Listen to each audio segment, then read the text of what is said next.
Hey Dreamers, this is Jade. Welcome or welcome back to my channel. I'm here to do some more One Piece journaling, and I've decided anytime that I have One Piece footage to share with you all, I will be putting it up on Wednesdays if I have it, so I'll call it One Piece Wednesdays.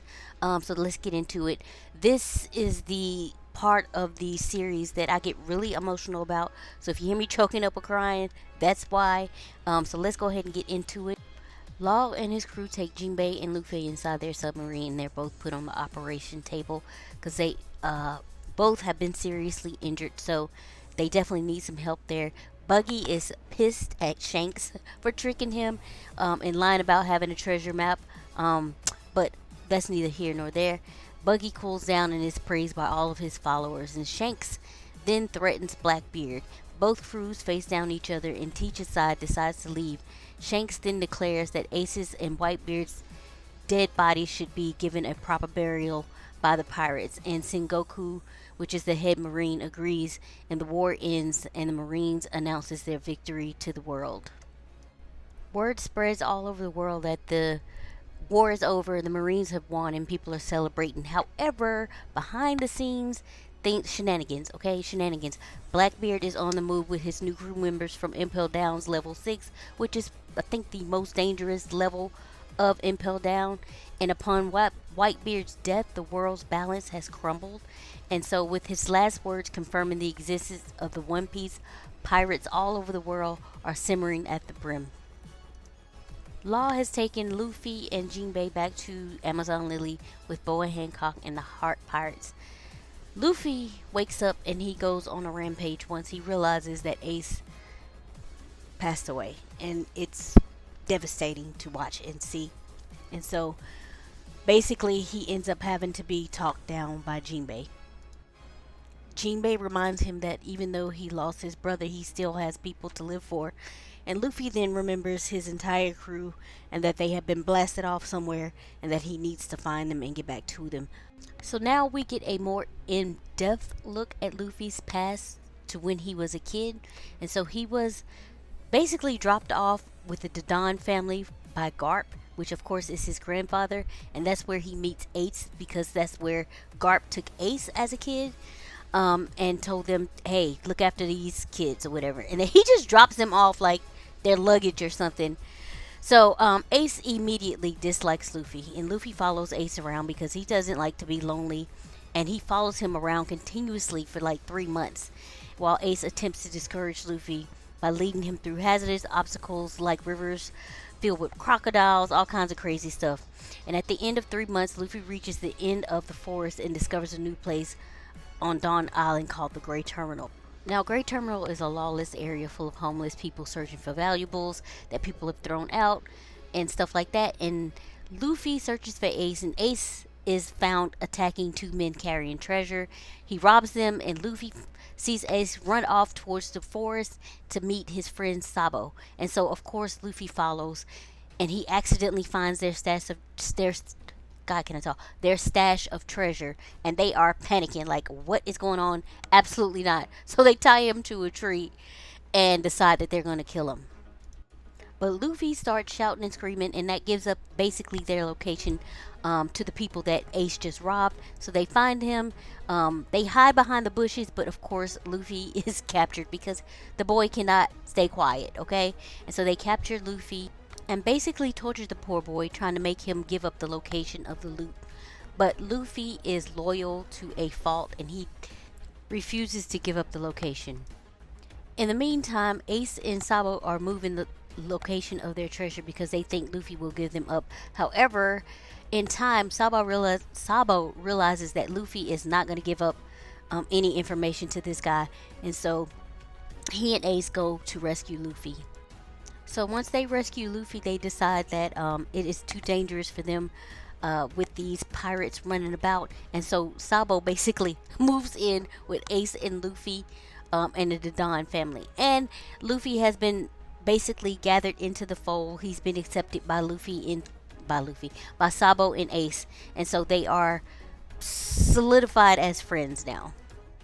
So the boys are out always having their own adventures now. It's always shenanigans with these three, and I love it. It is so funny and fun.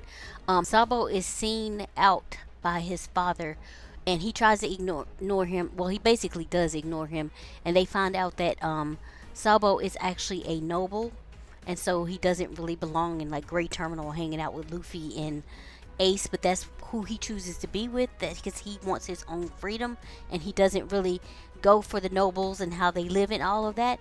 So anyway, Ace, Sabo, and Luffy decide that they are going to protect each other.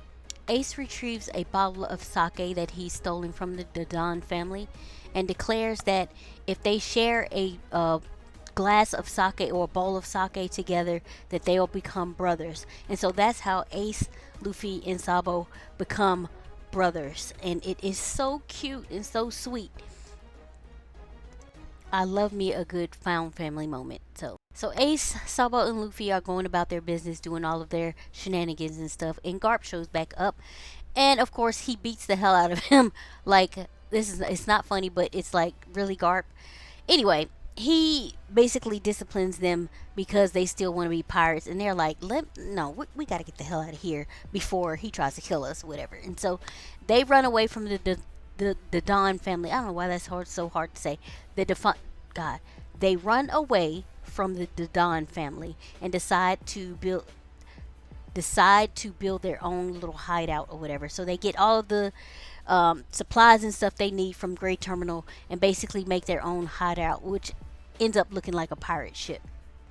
Eventually, Sabo's father hires some pirates to capture him and bring him back home. Sabo does not want to be there, and he finds out that he's actually been replaced by some dude, some little boy that they adopted or whatever. And he's like, I'm not here for this. I don't want to do this or whatever.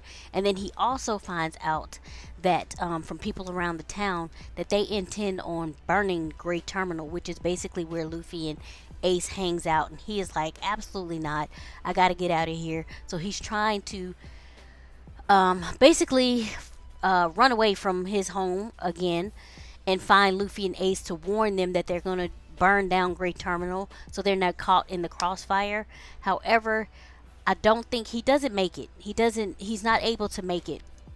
And Luffy and Ace unfortunately gets caught by those pirates, and they are in Great Terminal, and the pirates thinking they should be fine because they are the ones that helped the people get them or whatever. But no, they're burning everything down, them included, those pirates included. So anyway, the Don family actually ends up hearing about this, and they come and end up rescuing Luffy and Ace just in the nick of time, and so that's fortunate or whatever. By this time, Sabo is hoping that Ace and Luffy has survived. He can't get from where he is, and he's fed up with them. He's fed up with his family and everything like that. So he decides he's going out to sea early. They weren't supposed to be going until they were like 16 or 17. But he's like, forget this town, forget these people. I'm going out to sea. So he gets his little boat together or whatever, and he goes out on the sea, and he leaves a note for Ace and Luffy. Unfortunately, what do you call it? Okay, it's a celestial dragon. So unfortunately, when Sabo is leaving on his little boat that has this cute little pirate flag, a celestial dragon's boat is coming into the harbor or whatever. And celestial dragons are ridiculous and heartless or whatever. And he's like, oh, he shouldn't be in my way. And basically, the celestial dragon blasts Sabo's boat and blows it up. And so Sabo is killed from the blast of the boat from the celestial dragon. And Luffy and Ace find out about it, and then they read his note, whatever. And Luffy is afraid that something will happen to Ace because of what happened to Sabo. And Ace is like, rest assured, I'll be fine. I'm not gonna die. He says, I'm not gonna die because my wimpy brother needs me, or something like that, in reference to Luffy. And so I realized that Ace passed away, and Luffy actually doesn't need him anymore.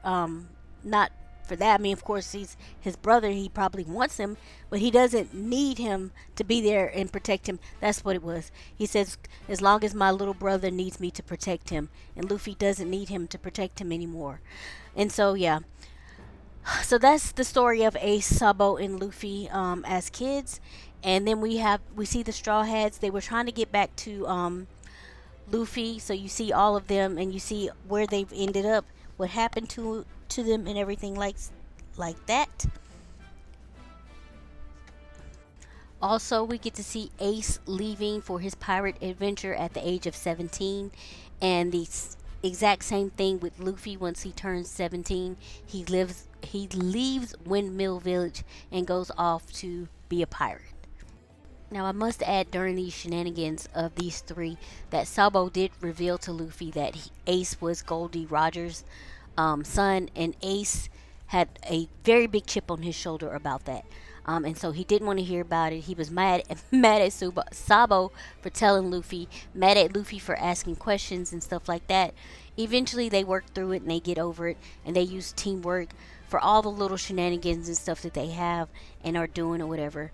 At this point, Rayleigh asked Luffy, "Do you really want to go back to Sabaody now? You're not really strong enough."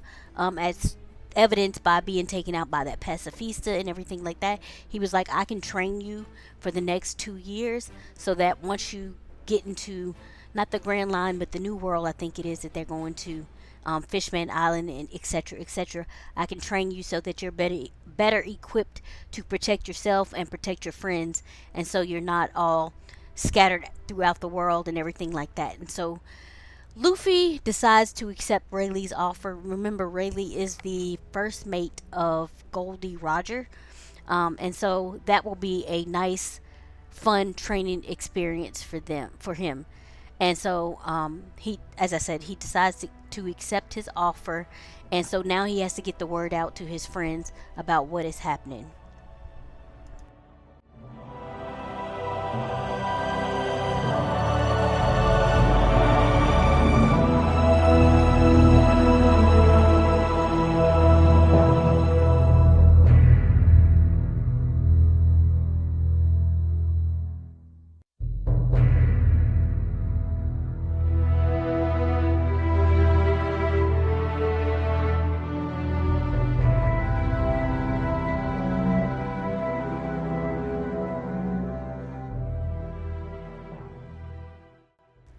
As I said before, Luffy needs to get the message to his crew that things have changed, and they will not be meeting at Sabaody in what it was 3 days.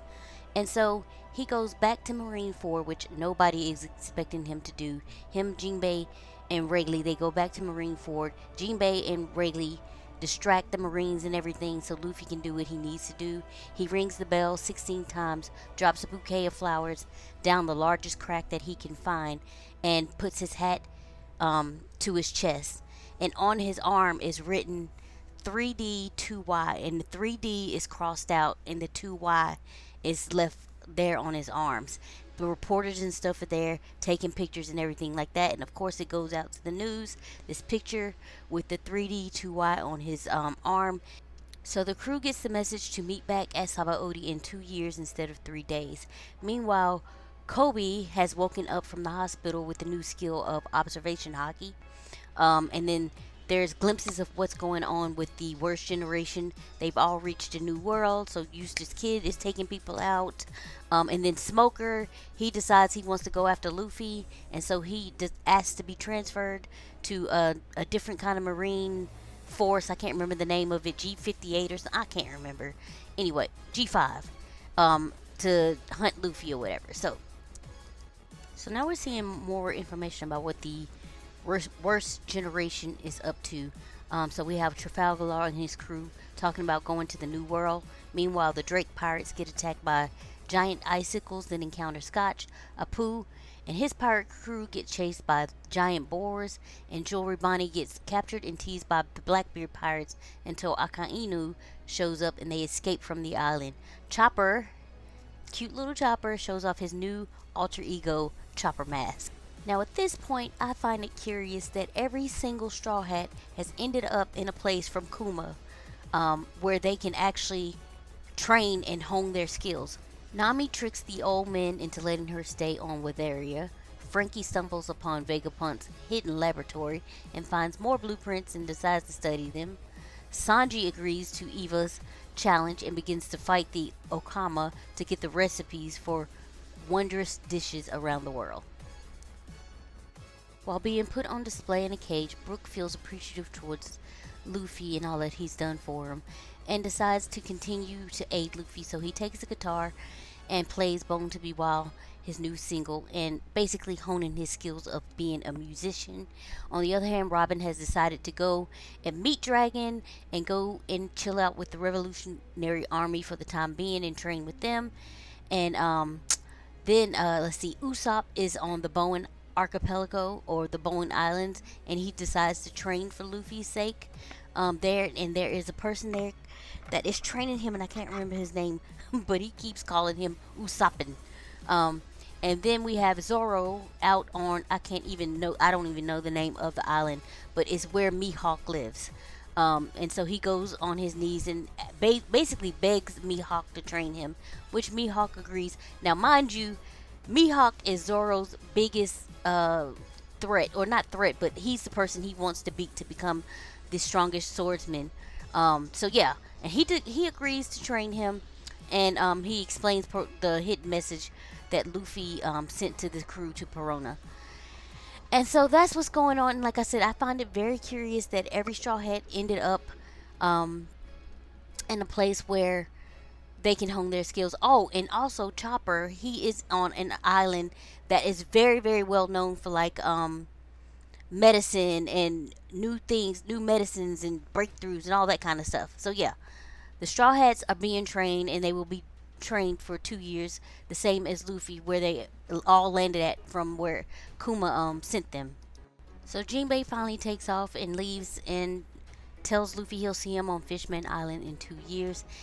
Rayleigh takes Luffy into the jungle to train, and that's where he's going to train. He shows him the only safe space in that jungle, and that's where Luffy hangs his hat up for 2 years, and he gets to training with Rayleigh. And Rayleigh, the first thing he does is basically introduce Luffy to Haki, and there are 3 forms of Haki that he introduces Luffy to. After 2 years of training and being separated, the crew returns to Sabaody Archipelago, and y'all don't know how excited I was for this. It took me months to get the Crunchyroll so I could continue the story. This is where I had left off, and like I said, Netflix at the time didn't have the further episodes beyond that, so I couldn't watch. And I was like, it's time for me to just order Crunchyroll so I can get back into it. And so I was so excited to get back to the crew after they had been training and stuff like that, to see the new skills and all of that kind of stuff. So yeah, anyway, they're back on Sabaody. Everybody has arrived separately. People are meeting up. They're getting the conflict already. The crew members end up in various scenarios, even Nami, Usopp, that confronting an imposter Straw Hat. Y'all, a whole imposter Straw Hat crew. Crazy. The fake Straw Hats eventually, though unknowingly, meet Luffy when he bumps into his own imposter, causing him to fall over and gain animosity towards the young pirate captain. Now, Luffy easily beats the imposter because he now has the skill of Haki. He lays them all out. Now, Chopper, poor kid, he mistakes the fake Straw Hat crew for his actual crew until he observes what's going on with them and realizes, yeah, I don't think this is what my crew would be doing. So he runs off to find his real crew. He eventually runs into Nami and Usopp, who are delighted to see him. Robin, in the meantime, is at the Thousand Sunny, and Frankie is already there. So they have met up and are at the ship waiting for the rest of the Straw Hats to arrive. And it had been guarded. The ship had been guarded for the 2 years by Kuma. So like it's a lot of like what is actually going on here? You know what I'm saying? So meanwhile, the fake Straw Hats meet up with the crew that they have gathered off of the strength of the Straw Hat's name, including this one guy named Caribou. So Brook has been a captive these last 2 years, and he's been exploited and made to do concerts all over the world. These guys are basically making money off of him, but this is when he breaks out. He's done. But like, his name is up there, his reputation is up there. He is a star. He is now Brook the Soul King, and I am here for it, okay? But he finishes his concert and he breaks up out of there, escaping his captives, and the Marines who have come for the Straw Hats. Luffy has shown up on the island in disguise because, of course, the Marines are after him and looking for him and stuff like that. However, his identity is revealed, and people are shocked. They're like, "What's going on?" And so they finally know that the other Straw Hats are like fake people or whatever. Anyway, he gets into it with these people and he defeats a pacifista on his own. And remember, before they trained, they went up against a pacifista and they couldn't defeat it even with the entire crew together. He defeats one on his own, and then he comes across Sanji and Zoro, who defeat another pacifist together, and then they head to Grove 42, which is where the Sunny has been parked for them, waiting for the last 2 years. Luffy, along with Zoro, Sanji, and Chopper. I can't remember how Chopper ended up with them because he was with Nami and Usopp. But anyway, they head to Grove 42 and reunite with the rest of the crew, and everybody is together, and I am so happy and delighted. And so they're ready to get out of there. They're finally ready to be on their way to Fishman Island. I felt like this was supposed to happen for so long. Like, we've been waiting for this for so long for them to head to Fishman Island. And of course the Marines are trying to intervene, but the Kutra pirates show up and it's not happening. And then everybody else that helped train them. So the guy that trained Usopp shows up, the people that helped Chopper, the birds, and the little people on that island. Like, everybody came and showed up to help the Straw Hats get away from the Marines so they could finally get to Fishman Island. And so they set sail and they are off with their ship coated into the deep sea, ready to go to Fishman Island. So they're off in the deep, looking at the wondrous things around them in the deep ocean, and they are attacked by the Caribou pirates. But their ship is being pulled by Mumu, who, remember, I don't know if you remember, he was the sea beast from Arlong Park, and the Straw Hats gave him the business, and he recognizes the Straw Hats, and so he takes off with the ship.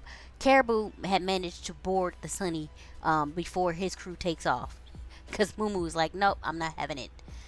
Luffy thinks it's cool that they have a sea beast pulling their ship and decides he wants one, and they come across a Kraken and decide to tame it. And so this is when the monster trio, Luffy, Sanji, and Zoro, all show off their new skills, some of their new skills that they have been training for. And so they end up taming that Kraken and getting him to pull their ship. Vanderdecken and the Flying Dutchman shows up, and he tells Wadatsumi to crush 1,000 Sunny, but the Kraken whoops his ass. And so eventually, somehow, they end up hurtling towards a cliff or something, and they finally end up on Fishman Island. Encounter Sea Beast on the way there. And so Frankie deploys Kuda Burst, and so they shoot off, and then of course they end up all separated. Luffy wakes up to reunite with Kami, Usopp, Sanji, and Chopper. You remember Kami? She was the mermaid that helped them before Sabaody and was arrested and almost sold off. Neptune brothers arrive to search for the Straw Hats because they have a message for Luffy and his crew, and it's from Jinbei. Jinbei wanted them to pass on a message. Now Sanji is acting ridiculous because he's finally around women again. I mean getting ridiculous nosebleeds to the point where he needs a donor to get a transfusion. And then Madame Shirley predicts that Luffy will destroy Fishman Island.